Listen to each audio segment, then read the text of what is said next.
What's up, everybody? It's your host, Dan Buyaba, and I'm back with another podcast episode, man. I got my boy Sekou, man. What up, man? How y'all doing? You got me on here, man. We about to talk some good stuff. Hell yeah, we talking Champions League, man. Y'all just seeing it, what happened, bro. They had the four quarterfinal games, and it was a lot of things that we thought Real Madrid could have made the comeback. They didn't make the comeback. PSG, they pulled through. Barcelona pulled through, even though losing. And then Bayern and Inter, that was a sleeper match that no one really talked about. But a lot of things, man. We got a lot to talk about, man. How you been fucking with the Champions League this year, though? I think the Champions League this year has been exciting, especially with the new format. I think, firstly, there's a lot of competitiveness. This year is a little different. You don't really have a clear-cut favorite like you've had with other years. Thanks. I think it's a lot of talent in Europe at this time. I think it's a lot of young talent that's actually showing too. Another thing, and I think it's a lot of different styles of football. And I think we're kind of seeing a little bit of a change from just the past couple of years with all these low block teams. Now I think we're seeing a lot of different creativity and different formations being played. Yeah. Speaking of the new format, bro, it was top 8. The top 8 had the first round buys, right? Right. So PSG ended at 15, beat Liverpool, bro. Like, what was your thoughts on that? Like, you surprised? I think PSG and Liverpool definitely surprised me, but I feel like when you look at both teams, when you look at the creativity and you look at the different matchups, I think it kind of makes sense to why they lost though at the same time. Yeah. Because I think I think PSG gets a bad rep for being in a farmers league or whatever. I mean, which it is true. It is true. But I do think that PSG this year compared to other years, I think they have a lot of different versatility on their team compared to other teams. That is very and it's true. not just built on superstar names. Thanks. So I think that kind of took a part, and I think Liverpool, I think it was surprising, honestly. It was. Because I think Liverpool has gotten better, even with the new coach this year. With their new coach, Mane not being there for the past couple seasons. Yeah. And I think Liverpool is kind of disappointing because Liverpool has an attack in front of Gakpo, Salah, Diaz, and who else am I forgetting? Nunes, he comes off. Nunes, Diago. Jota. Portugal. You have 5-6 guys that you can switch around at any time. That's all I was surprised about though. Like Diaz was playing well at a point, and then when they subbed in Nunes, bro, he came in and did terrible, bro. He wasn't creating nothing as the 9-man, bro. And then Mendes had solid box, bro. Like, no, you're not lying. I was surprised, bro.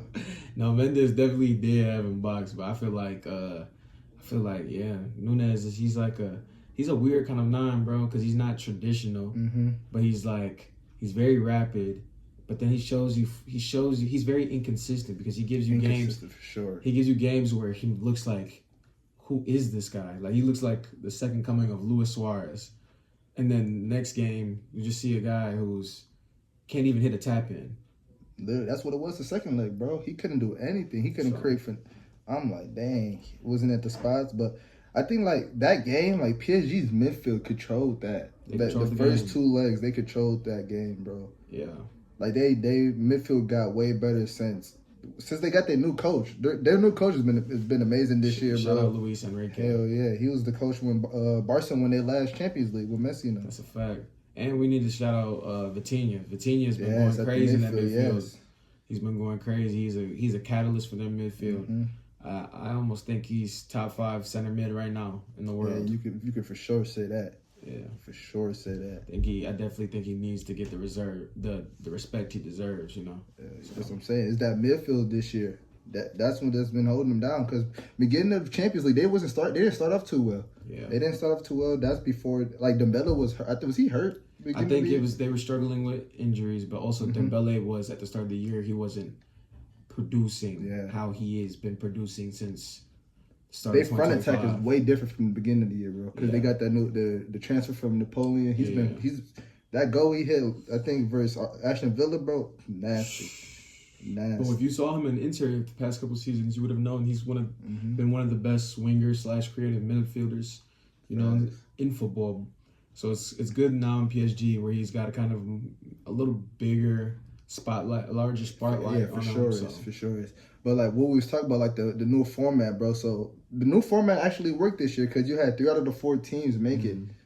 In turn was 4, I believe. Arsenal was 3, Barcelona was 2, and Liverpool we saw was 1. But it worked out for the Champions League for sure, bro. Yeah, it definitely worked out for the Champions League. I definitely think it was sad not to see a large, giant team like Man City make it through. Man, that's crazy. But you know, I think it's definitely made Champions League more exciting. You know, we got to see a lot more competitive games, even in the group stages, and we got to see what the Champions League could be like. Just not when you have 2 top-heavy teams just all in the same group. You know what I'm saying? When you have a group of like last year it was a group of death. It was like PSG, Dortmund, and I forgot the other 2 teams that was with them. I can't think, but that was like a group of death. That was the group of death. Now this year's, but they just complain about it's more games. That's what all the players are just complaining about. I feel like it's more game. It is true. There are more games. So I do think that affects record books differently too as well. Oh, that is true. Because that is true. This year we have a year where a player like, for example, a player like Rafinha or even Lewandowski could break record books for Champions League scoring. That is true. So you know what I'm saying? And granted, they have more games, so I think they added 2 more. Is it 2 more? About 2 or 3. Yeah. So I think that is kind of in soccer, I think one game is 1 or 2 are it's a large margin. But yeah, if we could just talk about the second leg with Aston Villa and PSG, bro. PSG, they started off 2-0. Like, they defensive players they scored their first quick goals, man. Mendes been balling, bro. He's been balling, bro. Mendes, I rate him a 9 out of 10. Yeah, his goal, bro. He might be the best left back right now. I think Mendes is the best left back in the world right now. Dang. I think only 22. And I think after him follows maybe Baldy, but Baldy's still young too, and I think he needs defensive work. But Mendes is clear cut best left back. Clear cut for sure. And Hakimi could be basically the best right back in the world. You could stamp him as that too. I wouldn't even you could say that. I think you could say that for sure. I think Hakimi's versatility as a defender / midfielder is amazing. He can play. He can make overlapping runs. He can get in between spaces. He's creative on the ball, and he has great passing. So I mean, you can't lose with him. You could put him anywhere. You could put him at the front, and he'll do his thing, bro. Exactly. But like Aston Villa, bro, I thought they had a chance, bro. They was looking good after they scored in the 57th minute. Their coach took out Rashford. Rashford was out there creating for them, bro. Rashford surprised me. Yeah, he surprised me. Second leg, bro. He was out there creating for his teammates. I think he had the assist for one of the 3 goals, bro. I think he did have a assist. He had a nice assist. Great skill coming down in the box. Yep. In the box. I think Rashford. I think this has been a good spot for him to be at right now. You think so? I think this is a good change from being in Man United. I think I don't know if the organization is kind of toxic right now or whatever, but I think it's been a good change for him. I think he's, performing a little bit better. But it's been weird though for Aston Villa because they had Oliver Watkins off the bench and he wasn't really happy, bro. He wasn't too happy about that, bro, being off the bench. And like it kind of hurt though because like remember he came in the Euros to get the goal. Yeah. I think to tie it in I think it was to tie it in the semifinals or the finals games. And you took Rashford out. Rashford was hooping. You put Olive in. And it's just like, it just messes it up because Rashford and they both play the 9. So like, you can't put them in at the same time, bro. That's why I feel like that messed them with Aston Villa because when Watkins came in, they weren't attacking. They wasn't creating off that. That's what felt like messed them up. I feel like I definitely agree with you on that. I feel like Rashford also. I feel like Rashford, what he brings with his dynamic speed and him being a long, he can play the 9 position or he can play out wide. I think it makes him kind of versatile. Yeah. And then I like his ability to create. But I think that's what kind of separates him between him and Ali. I think Ali is more of a guy that, he's a creator within the midfield, comes in, kind of like a Rafinha role at how Rafinha was when he was in the Premier League at a time. I think Ali and him kind of are similar in that aspect, but I feel like Rashford, if he was consistent, I think he would be better than Ali. But Ali is better for right now. Yeah, for right now. But then like they got Asensio from PSG. They got him off a loan too. He had a goal. He could have took. I think they would have took the lead. Yeah. I think they would have took the lead or tied it. Actually, they would have tied it because they lost by 1. He had a chance, but I thought he was gonna come through for them, bro. I think Asensio's been one of those guys, who will go down as an underrated player, as a bench guy, as a super sub, even as a starter. I think Asensio brings the type of a leadership to the team, and I feel like the playmaking that you're gonna get out of him is great. I just think they fell up kind of short in the end. Fell kind of short, bro. They had opportunities at the end too. I really thought they were gonna go to extra time, bro. I really thought they was because they had the fans in it, bro. Because the fans was out of it after that 2-0. They was out of it quick, bro. But man, we got Arsenal versus Madrid, man. They was up 3-0. Declare rights to those 2 free kicks. Yeah. You can't say nothing bad about them kicks, bro. It's just the uncalled for fouls, man, that Cortez had to deal with. But, man, all you heard from during the week, man, was Ratamada, man. That's all the kids was posting, bro. Like, Jude, Vinny, Mbappe. Like, how do you feel about that? Like, them posting that? Like, Twitter was talking about, man, they are just entertainers at this point, bro. Personally, when Real Madrid is down, I'm always a little scared in the second leg. Yeah, and they back home, bro. And playing in the Bernabeu, it's a different type of atmosphere. Facts. And you know what? I'm not a guy who likes to say the ref stuff, but Real Madrid, with the refs, so. In what? In a good way or a bad way? I would say I think the refs like to be on Madrid's side a little bit, but we can. Not in La Liga. Not this year in La Liga, bro. The shit I've been watching, I'm like, yo. But it's like, bro, Real Madrid, bro, first 45 minutes, only 1 shot on target, bro. Like, no, I don't even think it was on target. It's just 1 shot, bro. Like, what's up with the front 3, bro? Tell me about your opinion on the front 3. I think the problem is with Real Madrid is that the front 3, there's a problem because, okay, so to me, to be honest, right, you have 3 different type of players, but kind of do similar things. So, right, so we'll start with first the problem with Vinny and Mbappe. So you have 2 guys, right, who are both wingers, fast, pacey wingers, and you both have them, and you have no real striker. You have no guy who can, get the ball 1-2, a guy who can finish in the middle, this and that.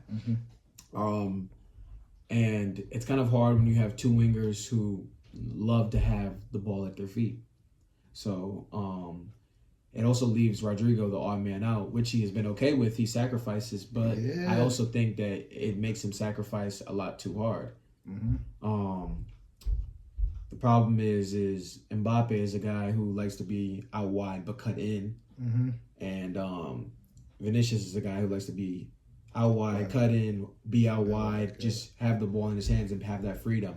And Rodrigo is a guy who likes to cut in, use his left foot, come in and cut in and use his right foot from certain angles. I just think, they have a big problem. They need a striker, and somebody's gonna have to sacrifice. And I think, bro, they started to look good, bro. They started to look good. Yeah. January they started to look good. And then they lost to, who did they lose to, bro? I forgot who they had lost to. In La Liga. Yeah, they lost a game in La Liga that fucked them up, bro. That fucked everything up. And then when they also lost, who did they lose? They lost to Barca in that in the cup game. In the cup game, yeah. That fucked them up too. But Mbappe was playing good that game. He was playing good. He was getting to spots. It's just like when Mbappe plays good, sometimes Vinicius is not in it. And when Vinicius plays good, sometimes Mbappe is not in it. And then it's just Rodrigo. Rodrigo sometimes she's just always the odd man out, bro.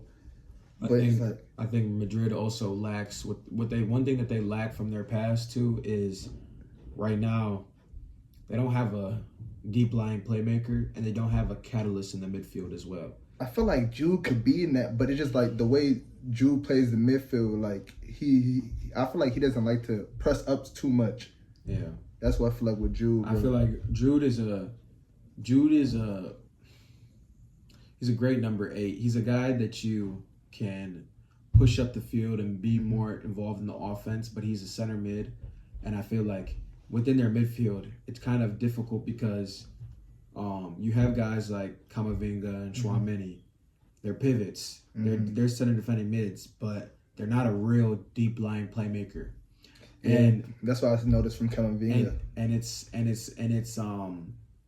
kind of hard because in the past of Real Madrid's history, what's led them to be successful, you've had guys like, even though Casemiro wasn't a deep lying playmaker, he was a guy who could be on the ball. He was a great defender, great tactical thinking, vision, all that. But you had a guy like Toni Kroos who could come back and be a deep lying playmaker and be a catalyst in the attack with Modric in that mix. Yeah, him and Modric. Even before that, even before their trio, you had people like, you had Modric and you had Mesut Ozil in the front, and Real Madrid. Their main problem right now, I think, is they need to figure out their midfield roles and the player roles of everybody, because I think right now they've got Valverde playing as a right back because Carvajal is out.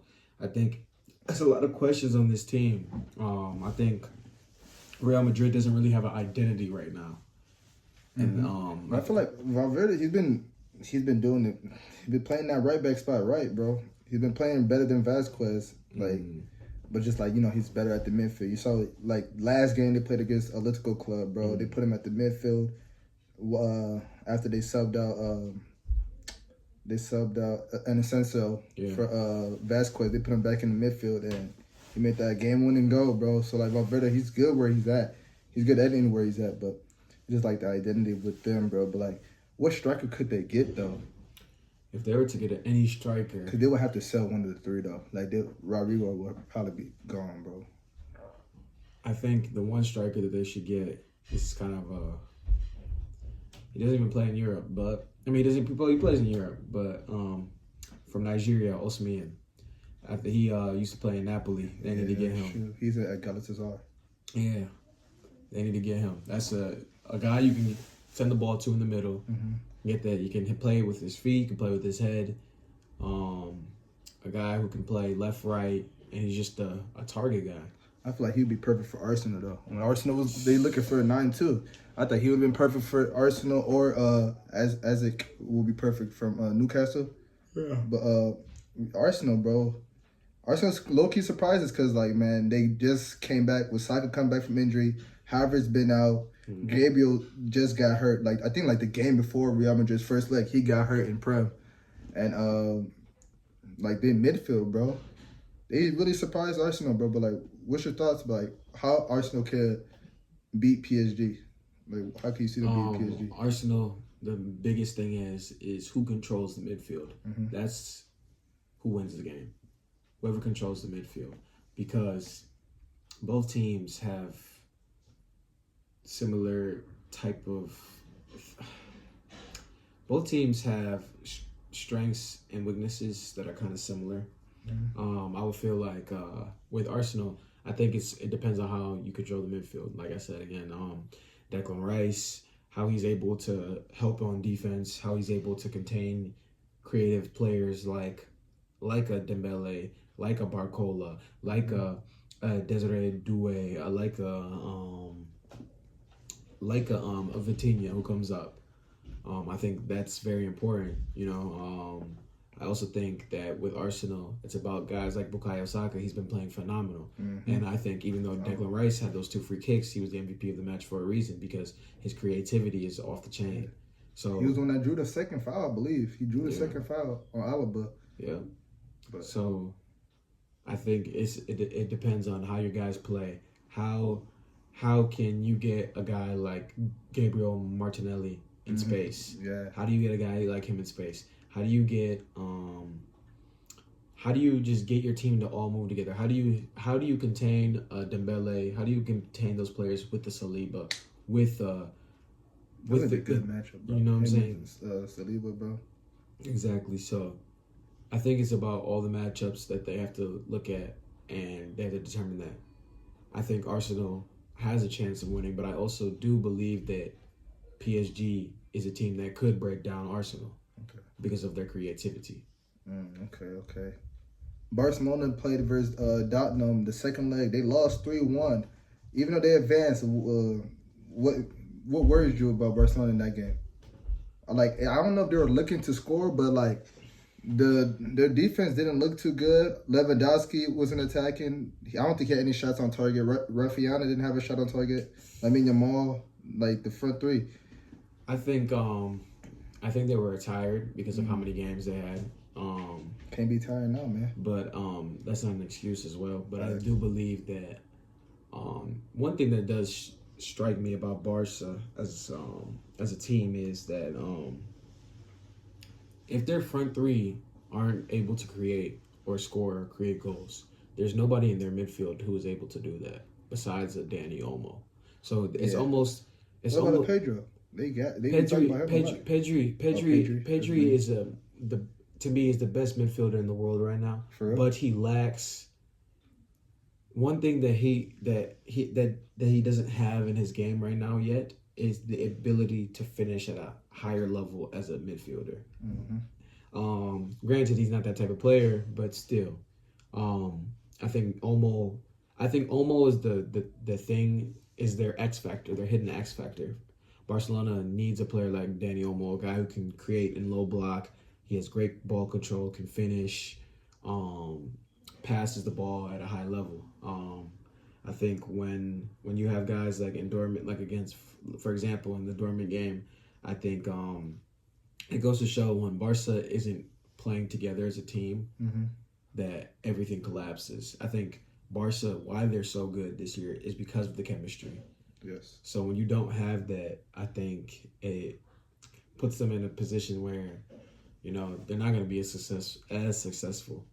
And I think also we have to give credit to Dortmund in that match. And I also think in the first leg, if Guirassy was making the shots that he was, missed a lot. If he didn't miss all those shots, the game would have been totally different. And shout out to Guirassy. Yeah, he's Gideon, bro. Yeah, Gideon like myself. 13 goals in the Champions League. He passed Haaland for Dortmund history. Yeah, and that's the most I think from an African player in history. Yeah, that is true. I've seen that too. So shout out to him, and it was an amazing hat-trick performance, but just a little too late. Facts, bro. Because I remember the first leg he missed 2 goals. He missed the tip in.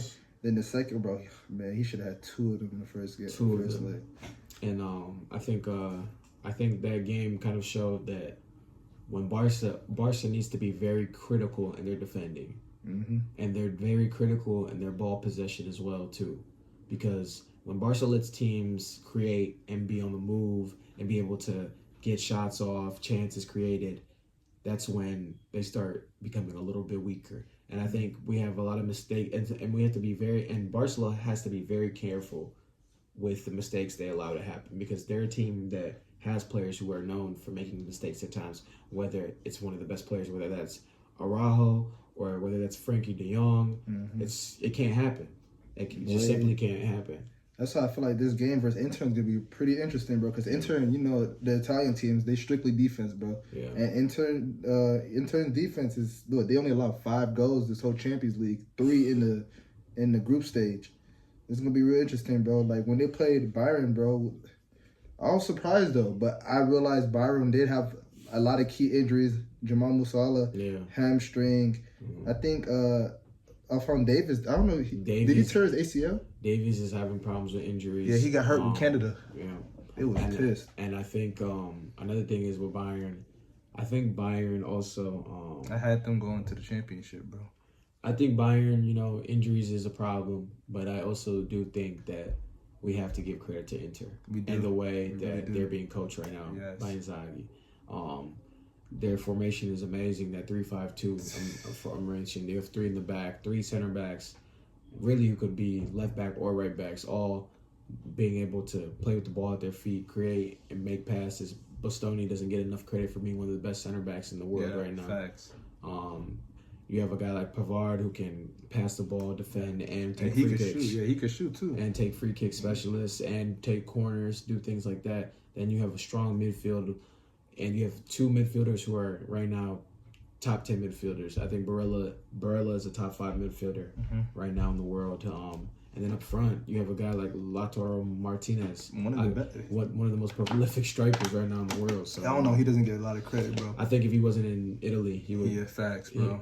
He should have. Honestly, I think he should have been up there with the ballondor. Ballondor last year. Yes, he should have been. Honestly, I think he should have been up there. But when you play for a team in Series A, bro, because he probably had the most goals. Yeah, and combined with all 5 of the top leagues, bro. Exactly. And then they got the striker Marcus Thuram from France. I think he got hurt though. Yeah, Thuram is hurt, so he won't be. So I don't think he will be playing the first leg. He will not be playing the first leg, but the second leg he will be back.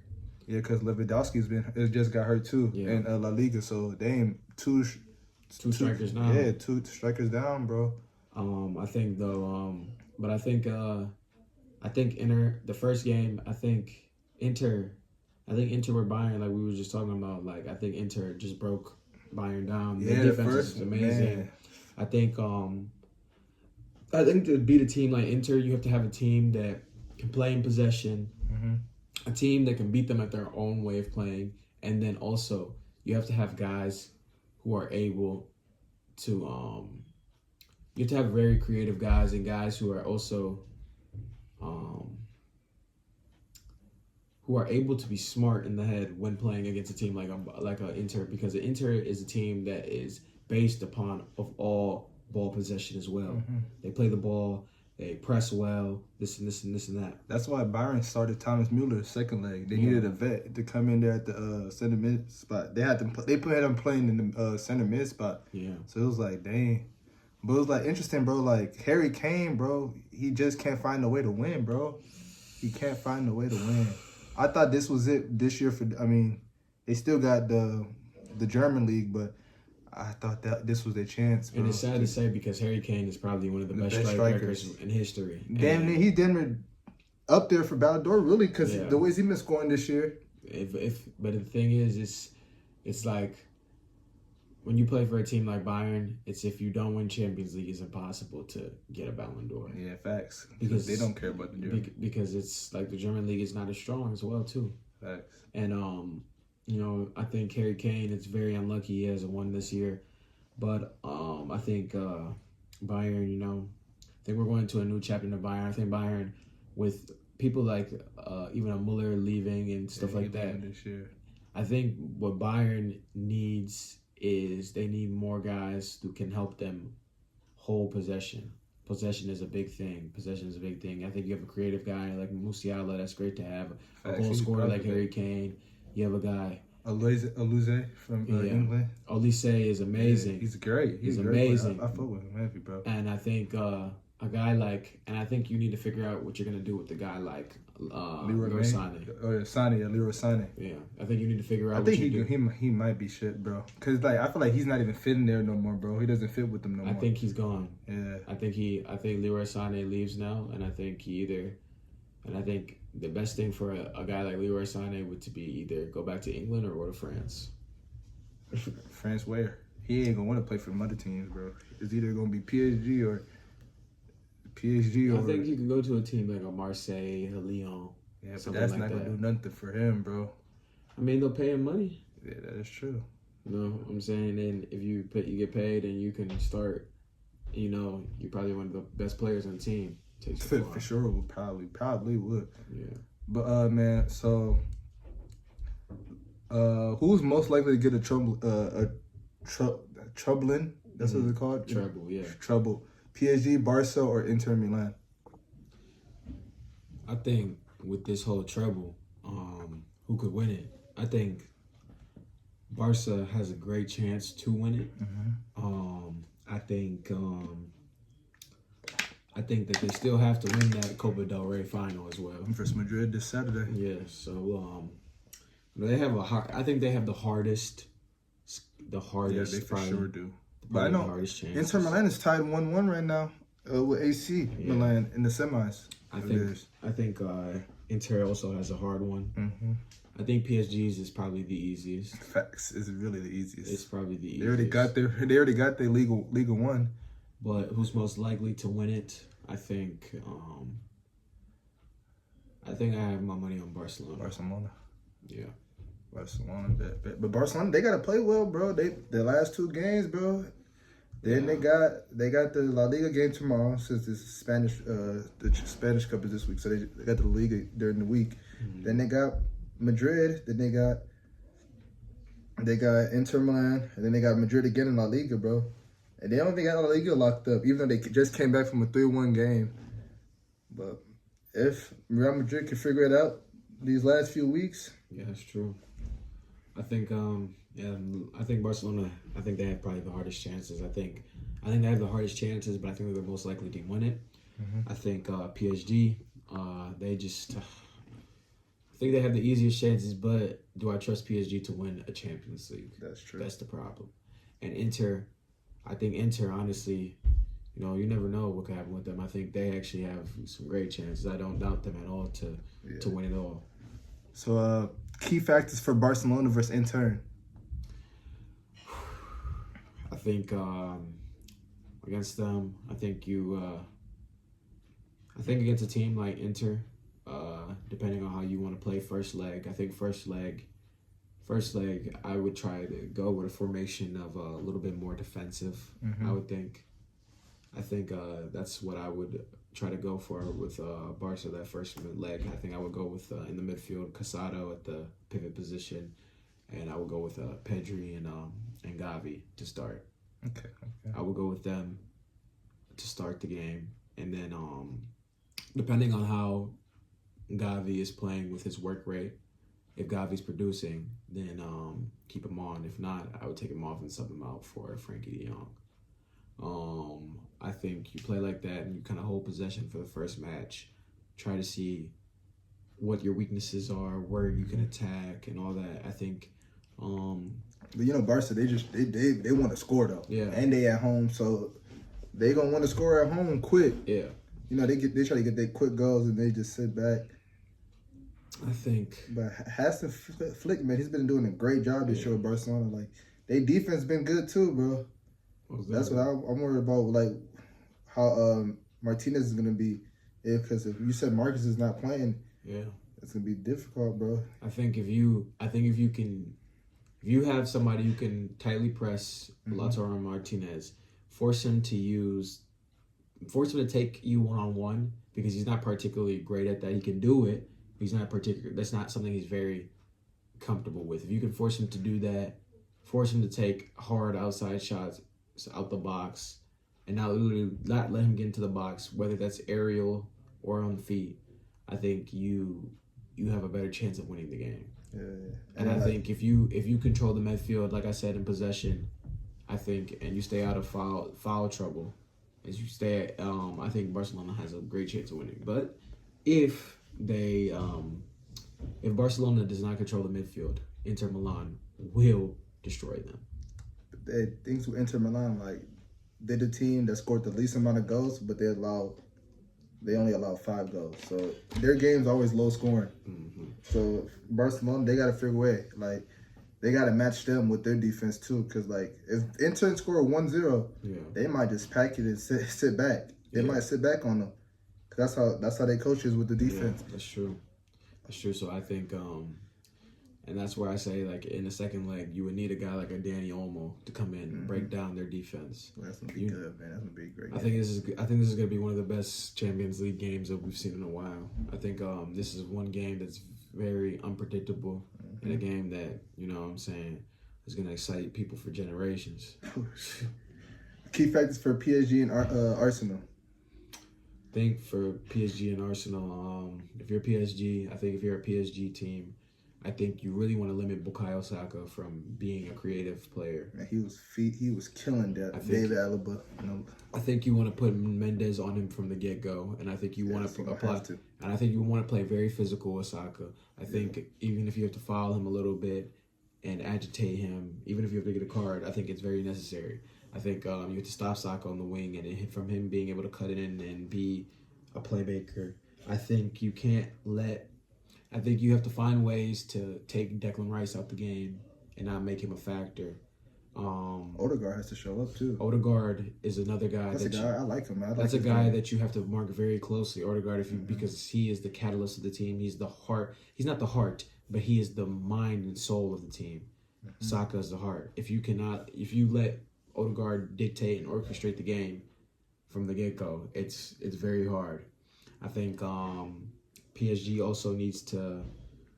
They need to like I said, it's a lot of these games are about who controls the midfield. Yeah, facts.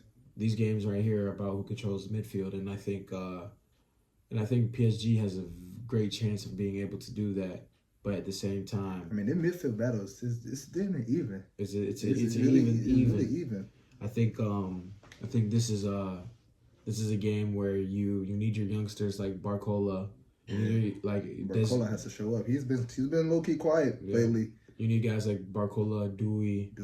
You need them all to be present. I think you still need a big game for Dembele, whether that's an assist or a goal. Mm-hmm.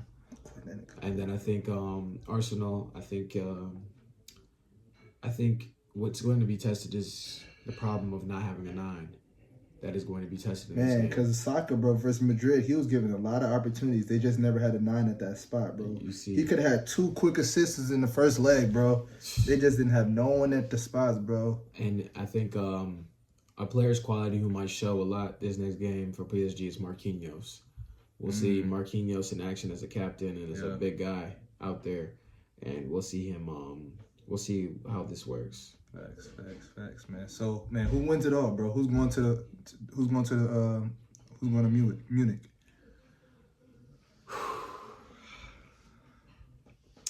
PSG, as a Barca fan, I would love to say Barca, but I think that's unpredictable. But I think Barca wins. I think Barca wins 3-2 on aggregate. Okay. I think Barca wins 3-2 against Inter. I think. And who they will face? I think we're gonna have a rematch of the 2006 Champions League, and I think it's gonna be Barcelona versus Arsenal. I think PSG has had a great season up to this point, but I think if Arsenal is able to limit the playmakers on PSG and be physical, I think they're able to win. That would be. And they have to make chances. They have to make their chances. That's one thing. That's one thing that is Arsenal has kind of lacked is the goal scoring. And all Arsenal really got to do is really watch the second leg of the game versus Aston Villa, bro. Because Aston Villa they ripped PSG apart in the second half, bro. They just blew the chances at the end, but it's gonna be real interesting, bro. So you said Arsenal and Barcelona in the championship. Yeah, I think so. I got Arsenal beating PSG as well, bro. PSG had an amazing year, but I just feel like, bro, Arsenal, the midfield is gonna control the game with Odegaard, Declan Rice, Thomas Partey. He's a great central defender, bro. They're gonna control that, and I see Arsenal going to the championship, but Lewandowski being out for Barca, both of the legs, bro. That gave me second thoughts on them, bro. I got if Inter Milan, bro. If Inter Milan can score quick, I feel like they're gonna park the bus, bro, and just defend, bro, and now give chances like because the 9 who's gonna be Torres is gonna be starting at the 9 spot. Yeah, but I don't know. I think I got Inter Milan going to the championship, bro. I got Arsenal versus Inter Milan, bro. I'm not mad at that. Yeah. I'm not mad at that. And now, if you have Arsenal and Inter in the final, who do you have winning it all? I got Arsenal winning it, bro.